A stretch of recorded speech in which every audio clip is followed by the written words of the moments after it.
maka 70.000 malaikat mendoakan sholawat kepada dia sampai sore. Masya Allah. Bayangkan nanti kalau didoakan sholawat kepada malaikat, dan jumlah malaikat 70.000 malaikat. Menjenguk orang sakit itu ya haknya muslim. Wa khususan man lahu haqqun alik mutaakkid.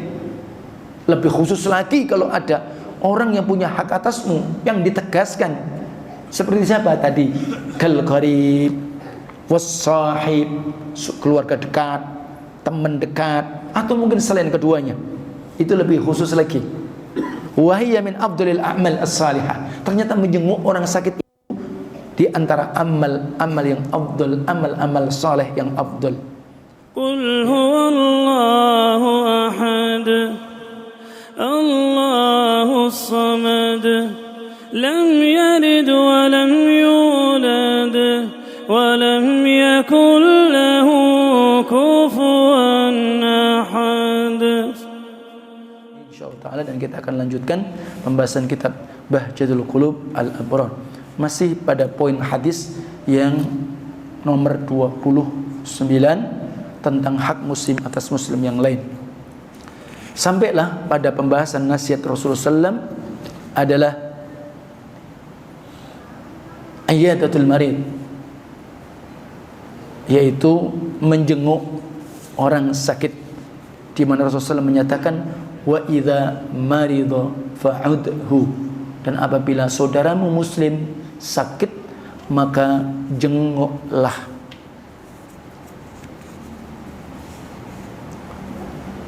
Jaa an Ali bin Abi Thalib radhiyallahu anhu 'inda Tirmidzi.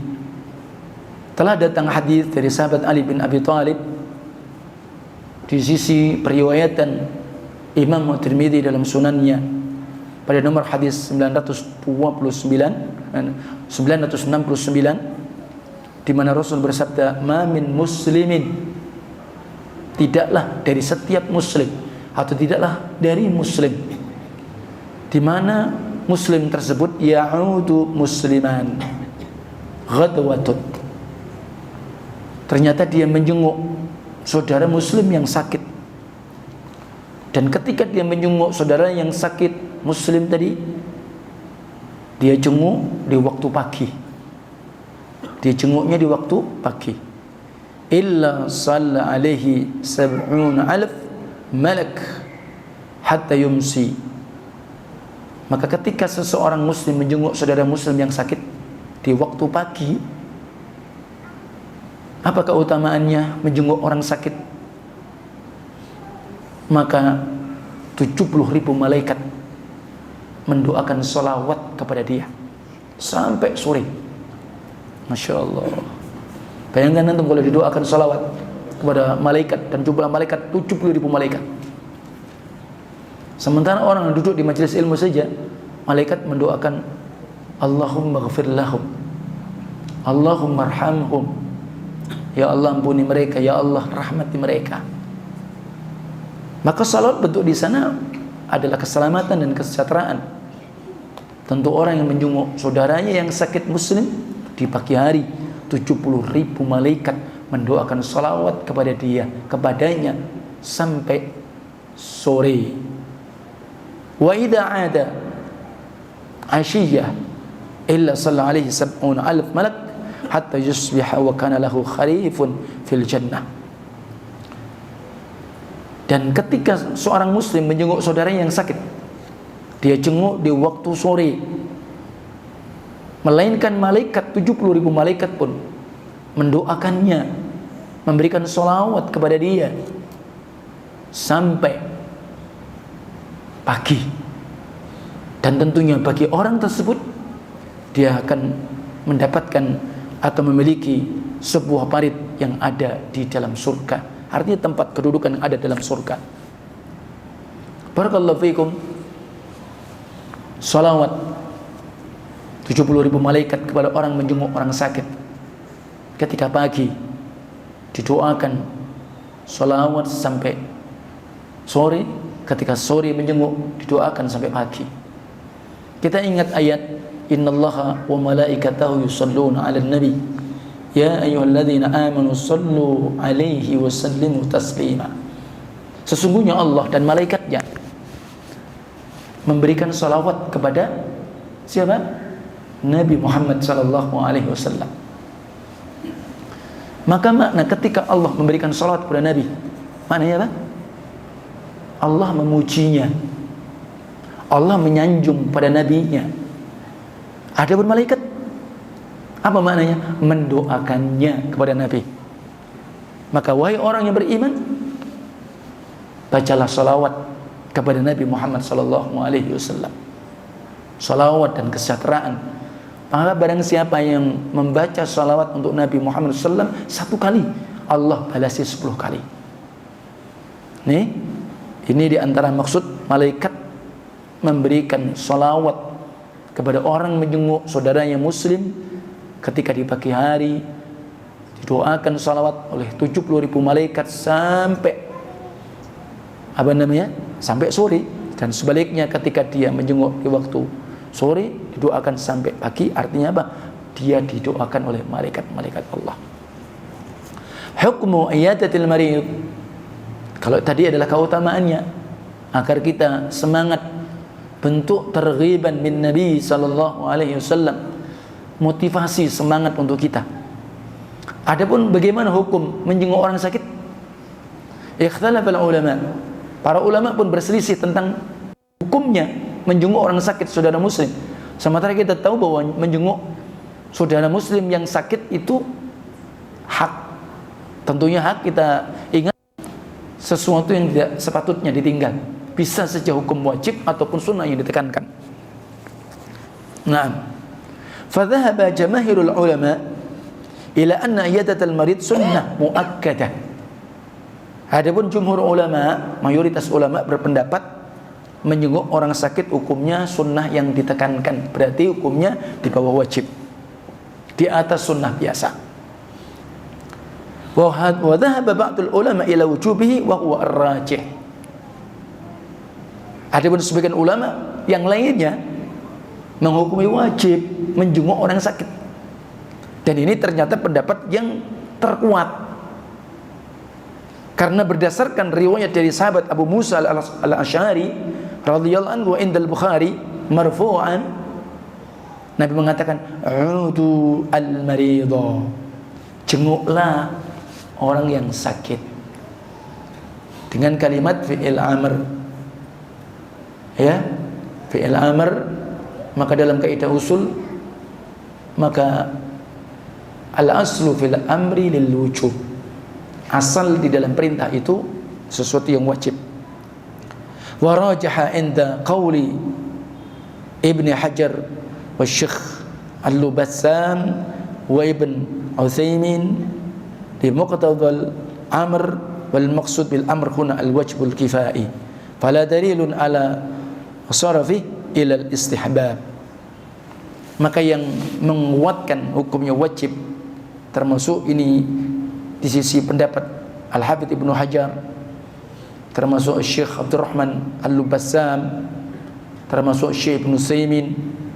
Ini Syekh Abdurrahman Al-Lubassam ini di antara ulama ahli fikih di Makkah, dan artinya satu letting dengan Syekh Ibnu Utsaimin.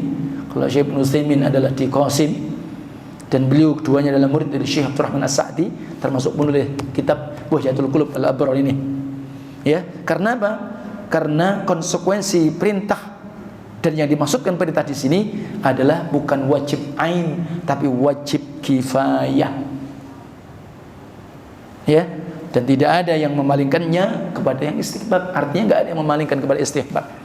Karena walaupun pendapat jumhur seperti demikian tadi, sehingga tidak mesti pendapat jumhur mayoritas itu mesti kuat.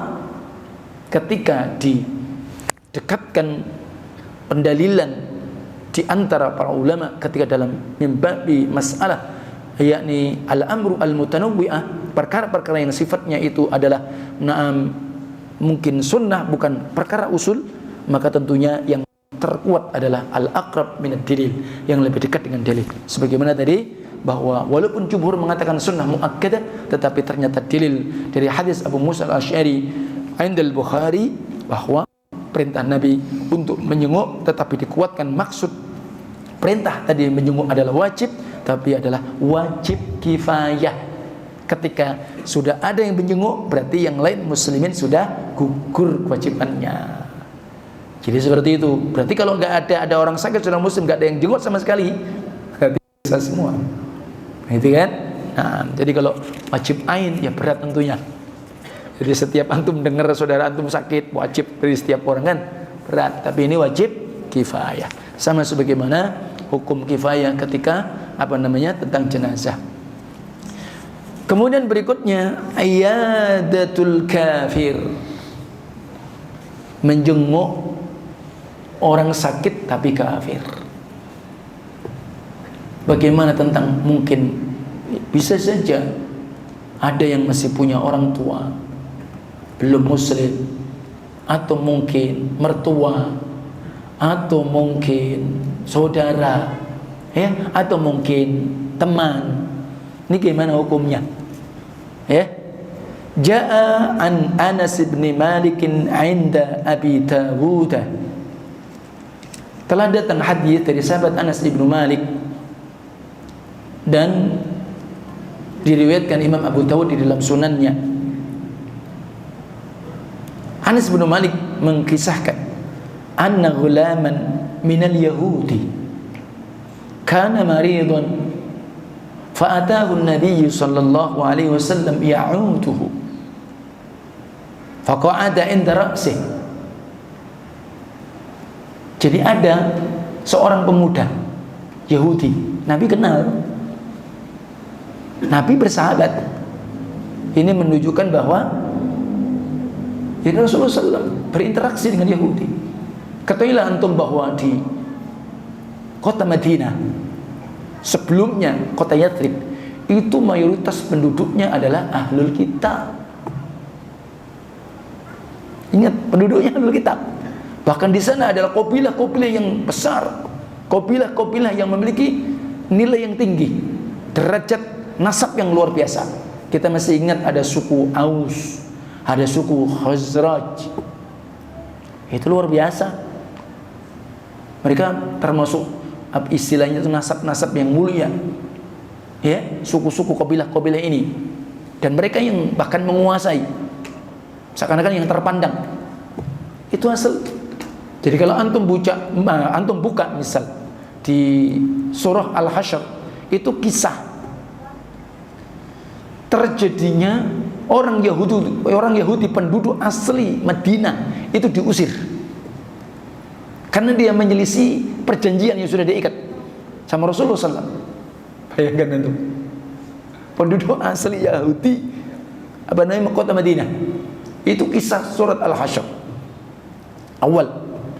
Dan barakallahu fikum akhirnya sampai Masya Allah, karena dia menyelisih janji dan itu disepakati oleh Yahudi-Yahudi yang lain. Bahkan mereka itu diusir dari rumah-rumah mereka, sampai mereka itu Masya Allah sangat dihinakannya. Bahkan mereka ada yang bawa istilahnya kusen-kusennya. Bayangkan, dihinakan betul. Nah, ini kisah. Jadi barakallahu fikum, intinya bahwa antum jangan gambarkan seakan-akan kota Madinah itu muslim semua. Enggak. Penduduk aslinya adalah Yahudi, ahlul kitab. Sama dengan Yaman juga begitu dulunya. Ya, Nah, ada pemuda dari Yahudi, Rasul kenal, Rasul berteman, dia sakit. Maka Rasulullah pun juga mendatangi, menjenguknya, padahal sakit. Yahudi loh ya. Faqa'ada 'inda ra'sih. Nabi duduk di sisi kepala dia, mendekat Nabi SAW. Faqala lah. Nabi pun berkata kepada si ghulam Yahudi ini, aslim, masuk Islam lah. Disuruh baca dua kalimat syahadat. Nabi menawarkan. Ini dalam keadaan sakit ini. Kalau orang sakit itu kan hanya dua alternatif. Ya kan? Antara tetap lanjut sembuh sehat atau meninggal. Kan begitu. Ya sudah, ini kondisi-kondisi kesempatan baik kan untuk menawarkan kebaikan, kan begitu. Rasulullah SAW begitu. Aslim, masuk Islam lah. Fanadhara ila abih wa huwa 'inda ra'sih. Maka si gulam ini dia lihat bapaknya ada di situ, di sisi yang lain, sisi kepalanya juga. Artinya apa dia? Minta izin. Ya apa ini? Gimana ini? Faqala lahu abuh. Maka bapaknya si Yahudi tadi, karena si gulam Yahudi tadi, dia ketika Nabi mengatakan aslim, masuk Islamlah, dia pandang bapaknya isyarat untuk meminta izin gitu ya. Bapaknya ngomong, ati Abul Qasim, ikuti Abul Qasim, kunyah Nabi Muhammad sallallahu alaihi wasallam. Maka kunyah ini tidak boleh untuk umatnya. Walaupun kita punya anak namanya Qasim, tidak boleh kita dipanggil Abul Qasim. Itu khusus, karena di antara salah satu penyebutan Rasulullah SAW kadang disebut dengan Abul Qasim, karena memang anak laki-laki Rasul tua ada di antara Qasim, tapi Allah wafatkan, ya. Nah, ternyata bapaknya ngasih izin dalam kondisi sakit dan Nabi menjenguknya tadi. Fa aslama faqama an-nabiy sallallahu alaihi wasallam wa huwa yaqul alhamdulillah alladzi anqadhahu Allahu bi minan nar. Maka akhirnya dia mau ikut membaca 2 kalimat syahadat. Dan setelah itu Nabi pun berdiri dan Nabi berucap, segala puji hanya milik Allah yang dengan sebab aku Allah selamatkan dia dari azab api neraka. Insyaallah. Makanya aslim taslam, qad aflaha man aslam. Sungguh beruntung, berbahagialah orang-orang yang menjadi muslim. Saya pernah waktu itu kisah, ya, teman dekat, keluarga besar itu masih Nasoro, termasuk bapaknya, bapak mertuanya, dan sudah posisi dalam keadaan ya sudah apa ya, stadium sakitnya. Waktu itu kena paru-paru, sudah stadium 3 atau 4 begitu, sudah harapannya kecil. Nah, waktu itu ketemu pas kita sholat, saya ngomong, ini kesempatan, coba ajari untuk 2 kalimat syahadat. Dia bilang, waduh, berat Ustaz, bisa, waduh, gampar nanti, karena dia orang terpandang dulu-dulunya, posisi dia kan seperti itu. Keluarga besarnya juga masih hanya satu saja, istri dia yang muslim ketika itu. Kalau Pak enggak, istri Pak coba bismillah. Karena waktu itu saya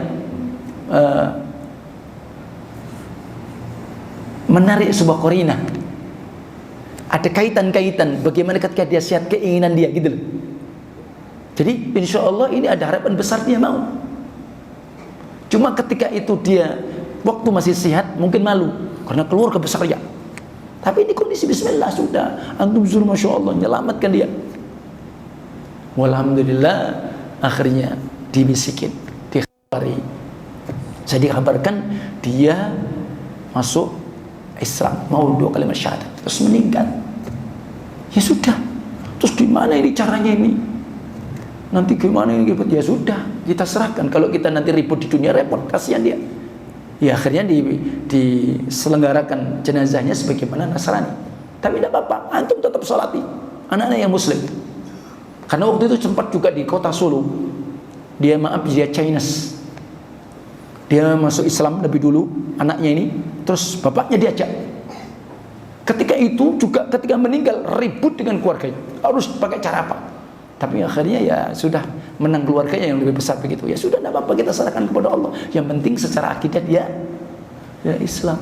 Makanya ini kesempatan untuk kita semua. Jadi bukan kita ini pengin bikin kerusakan atau keributan, tidak. Tapi apa yang pernah dilakukan Rasul Shallallahu Alaihi Wasallam, siapapun teman dekat kita dan yang lainnya, ya kita mencoba, kita tawarkan.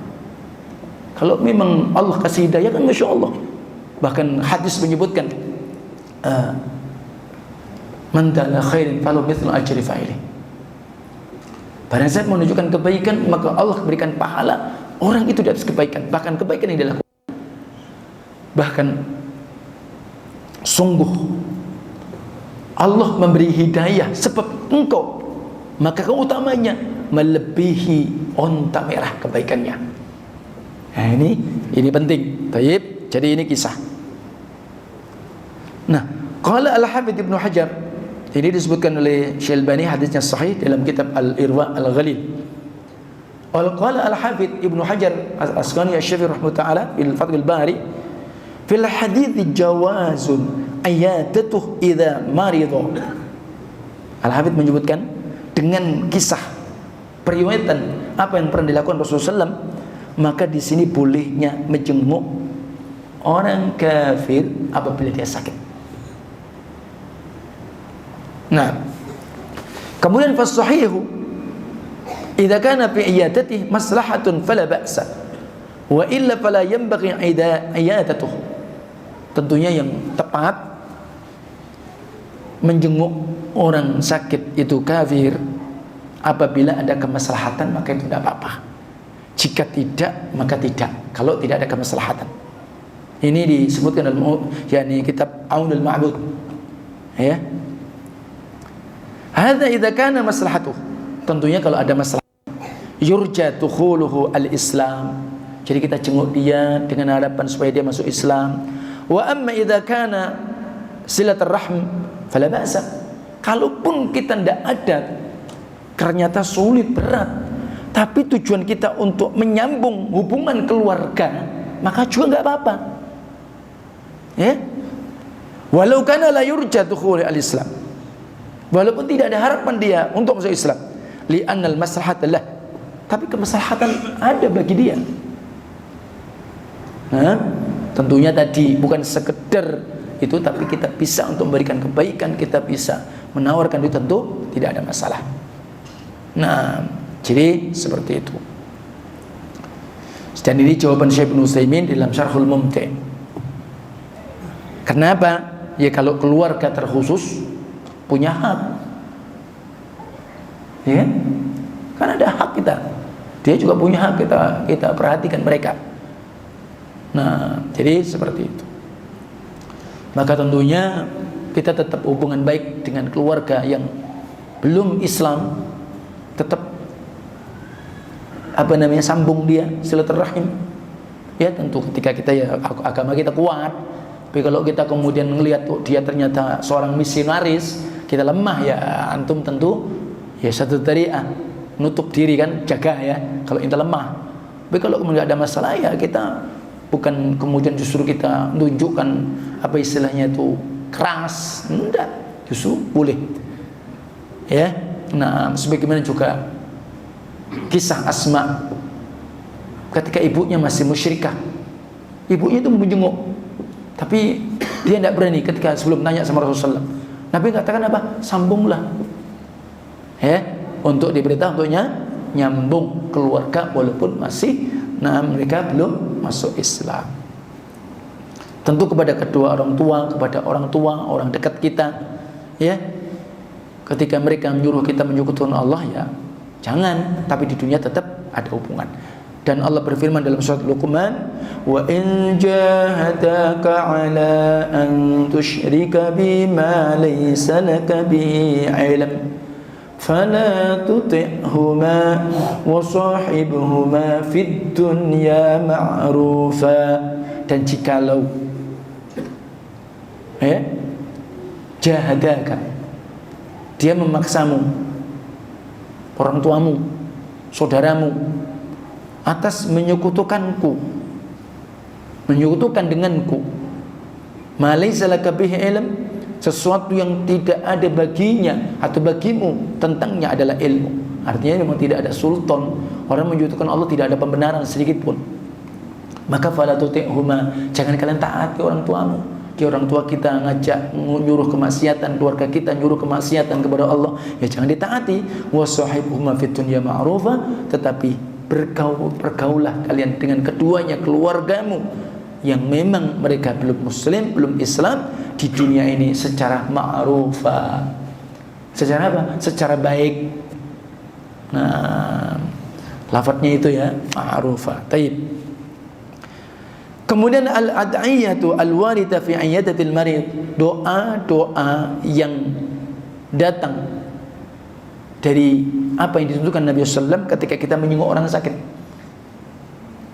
Sebagaimana telah datang dari hadis Aisyah, Rasulullah SAW ketika mendatangi orang sakit maka beliau mendoakan, ya, idhabil ba'sa rabban nas washfi anta syafi la shifaa illa shifauka shifaan la yughadiru saqama. Ya, jadi Allah lah yang menghilangkan. Rabb, Allah adalah Rabb manusia yang menghilangkan keburukan, sakit. Ya Allah, sembuhkan, karena Engkau zat yang menyembuhkan, karena tidak ada yang bisa menyembuhkan kecuali Engkau ya Allah. Kesembuhan itu dengan kesembuhan yang tentunya tidak berbekas, atau minimal syafaqallah syifaan ajilan ghairu ajil sal. Misalnya seperti itu, syafaqallah syifaan ajilan ghairu ajil, ya. Atau juga dari hadis sahabat Abdullah ibnu Abbas marfu'an, dan ini yang sangat diharapkan lebih dekatnya kesembuhan didengar oleh Allah. Nabi menyatakan, man 'ada maridun, barang siapa yang menjenguk orang sakit, lam yahdur ajaluh, selama memang belum datang ajalnya. Faqala inta, maka adalah dia baca di sisi dia sab'a mirar, ucapkan 7 kali. Jadi di sisi dia. Jadi antum jenguk orang sakit, ucapkan ini 7 kali. As'alullahal azim rabbal arshil azim ayyashfiyaka. As'alullahal azim rabbal arshil azim ayyashfiyaka. 7 kali. Ya. As'alullahal azim rabbal arshil azim ayyashfiyaka. Artinya apa? Aku memohon kepada Allah, Allah yang maha agung. Waduh, di sini ternyata tulisannya kurang. Ya, baik. Rabbal arshil azim, Rabb yang memiliki arsy yang besar. Semoga Allah menyembuhkanmu.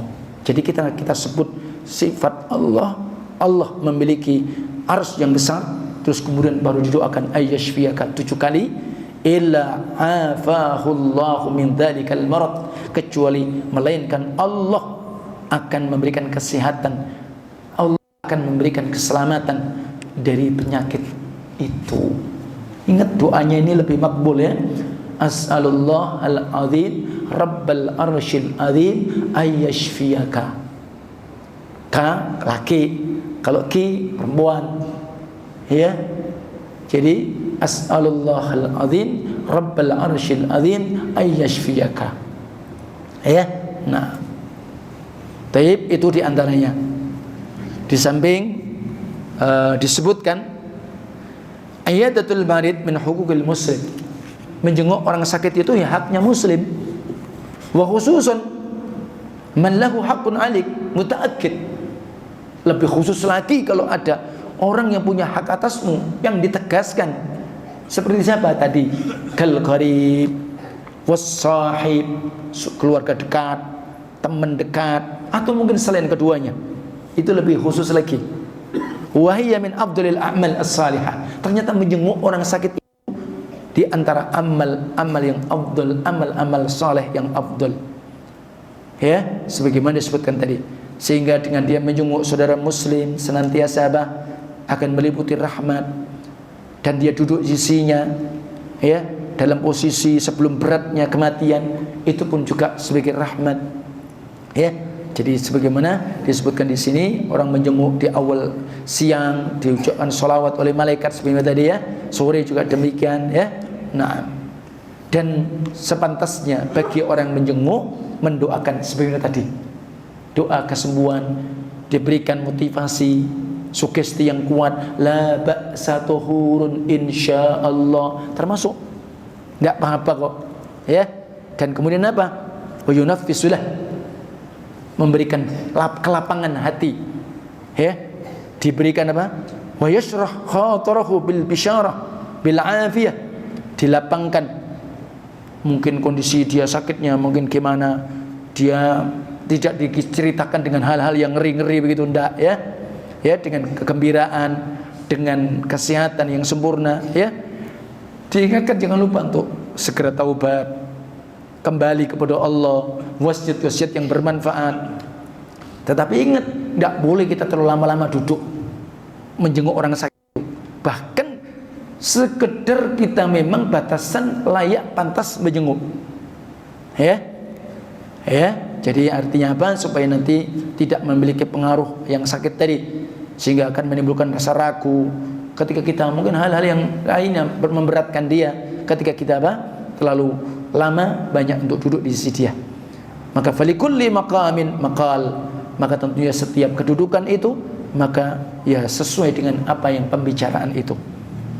Nah, terakhir, dan hak muslim yang lain, Nabi menyatakan wa idza mata fattabi'hu, apabila saudara muslim itu adalah meninggal, maka fattabi'hu,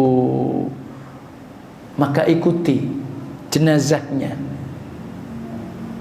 Ya, maka sesungguhnya orang yang mengikuti jenazah sampai dia sholat, maka baginya qiratun minal ajr, dia mendapat 1 qirat dari pahala.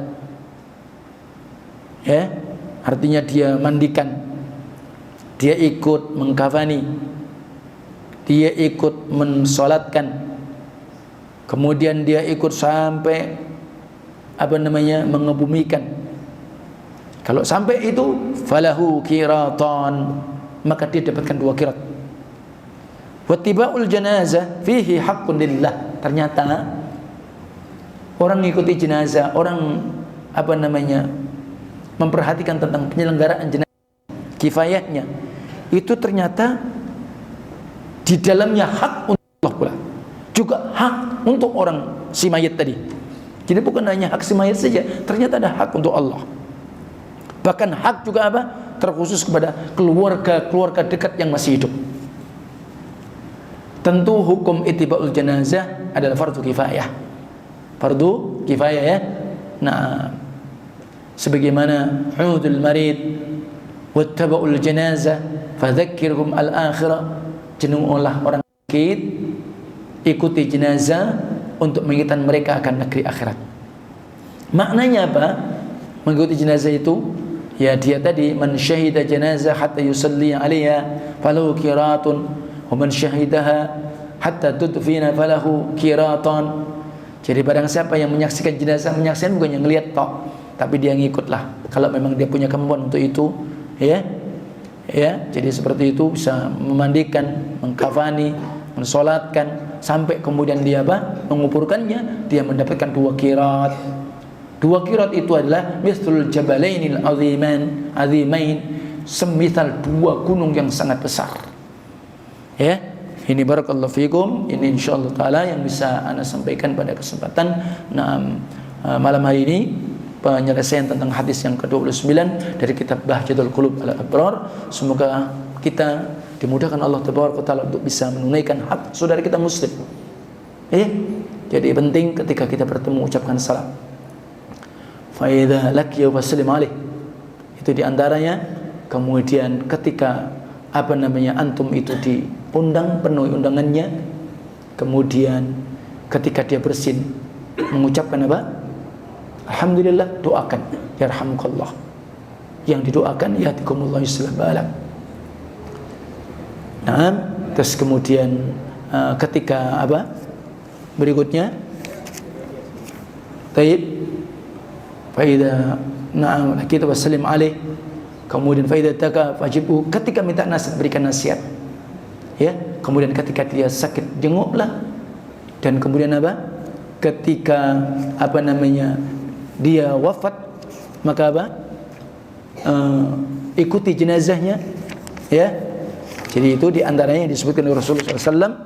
Nah, jadi pertama salam jika bertemu, kemudian memenuhi undangan, memberi nasihat jika minta nasihat, jika bersin alhamdulillah doakan, ketika dia sakit jenguk, dan kemudian ketika dia wafat maka ikuti jenazahnya. Semoga bermanfaat. Wallahu taala alam.